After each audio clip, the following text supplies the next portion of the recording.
Sir, এই যে আমাদের বরগুনাতে যে ভুক্তভোগী পরিবার যে ওনার স্বামী হত্যাকাণ্ডের শিকার হয়েছেন এবং ওনার মেয়ের ঘটনাটা স্যার আপনি ইতিমধ্যে শুনেছেন আর কি। তো উনি এখানে আছেন এবং স্থানীয় জনসাধারণ ওনারা আছেন। তো উনি একটু আপনাকে সালাম দিতে চাচ্ছেন স্যার। Hello hello. হ্যালো। বোন আপনি কি রানী দাস বলছেন? হ্যাঁ। বোন আমি তারিক বলছিলাম। আমি লন্ডন থেকে। আপনার ঘটনাটা তো সারা দেশের মানুষ দেখেছে এবং কম বেশি সকল মানুষ জানে।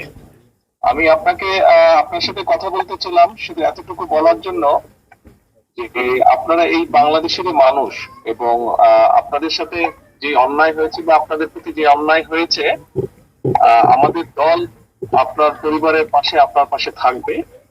আমরা যতটুকু সম্ভব আপনারা যাতে ন্যায় বিচার পান, আমাদের দলের পক্ষ থেকে আমরা সেই সর্বোচ্চ চেষ্টা করব। এই মুহূর্তে বোন এতটুকুই বলার জন্য আপনাকে আমি আপনার সাথে কথা বলতে ছিলাম। আপনাদের যদি আর কোন রকমের সহযোগিতা প্রয়োজন হয়, আমাদের এখানে যে আমান গিয়েছে, আমাদের ছাত্র দলের সাংগঠনিক সম্পাদক, ও আপনারই এলাকার সন্তান। আপনি যদি ওকে বলেন আপনাদের কোনো কি কি সহযোগিতার প্রয়োজন, আমরা চেষ্টা করব যতটুকু পারি আমাদের অবস্থান থেকে আপনার পাশে দাঁড়ানোর জন্য। আপনি আপনি আপনি ভয় পাবেন না, দেশের মানুষ আপনার পাশে আছে, বিএনপি আপনার পাশে আছে, ভয় পাবেন না আপনি। তাই আমার স্বামী তো আমার মেয়ের ধর্ষণের বিচার চাইতে যাই আমার স্বামী তো মার্ডার হয়ে গেছে। এখন আমার এই 3টে সন্তান নিয়ে আমি কি করব? আমার তো কোনো নিরাপত্তা নেই। আমার পাশে আমি কিভাবে খাবো, কি করব? আমার তো সেরকম কিছু নাই। আমার আয় রোজগারের মানুষই আমার মাকে ফেলাইছে। এখন আমি কি করব?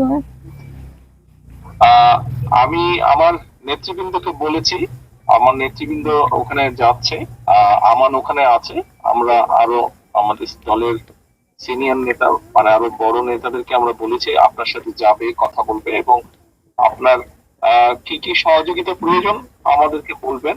কতটুকু পারবো জানি না, তবে আমরা অবশ্যই চেষ্টা করব আপনার পাশে দাঁড়াতে এবং আপনি যাতে আপনার প্রতি যাতে আইনের শাসন আপনি পান, যাতে আপনি ন্যায় বিচার পান, সেজন্য আমাদের দলের যারা উকিল আছেন, লয়ার আছেন যারা, তাদেরকে আমরা সেইভাবেই নির্দেশনা দেব যাতে আইনগতভাবে আপনাকে সহযোগিতা করে।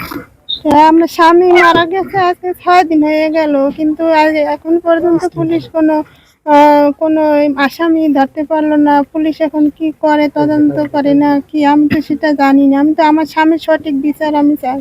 আর আমি এই 3টে ছেলে পোলাপান নিয়ে আমি কি খাবো?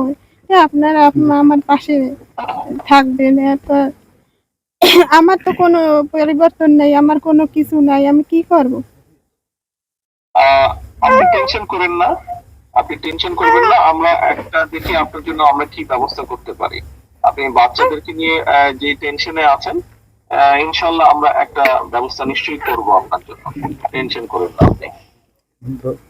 আমাদের যেই ছাত্র নেতাটা গিয়েছে আমার, আপনি ওর সাথে কথা বলেন, ও আছে ওখানে, ও থাকবে ওখানে এবং এর বাইরেও আমি আমার অন্য নেতাদেরকেও বলেছি, তারাও আপনার সাথে যাবে, কথা বলবে। আপনার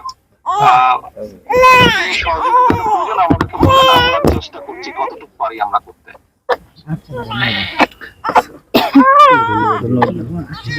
স্যার, উনি আমরা এখানে আছি স্যার। জি স্যার, জি আপনাকে সবাই ধন্যবাদ জানিয়েছেন। ধন্যবাদ আসামিদের ব্যাপারে যারা কেসের ব্যাপারে আমি আমাদের কেন্দ্রীয় আইনজীবী ফোরামকে আমি নির্দেশনা দিচ্ছি, তারা ওখানে ব্যবস্থা নেবে। হ্যাঁ, ওনাকে বলো টেনশন না করতে, টেনশন না করতে। আর উনি যে ওনার বাচ্চাদের কথা বলেছে কিভাবে চলবে, তুমি ওনার সাথে কথা বলো। আমি মনীষকে এবং আমাদের ওখানে বরিশালে বলেছি কি দেখা করতে। জি আমরা তারপরে আলোচনা করে বসে ওনাকে আমরা কোনো একটা ব্যবস্থা করবো যাতে জি ওটা ওনাকে বলো, আমাকে পরে আবার জানাও। জি জি স্যার, ধন্যবাদ স্যার আপনাকে। জি আসসালামু আলাইকুম।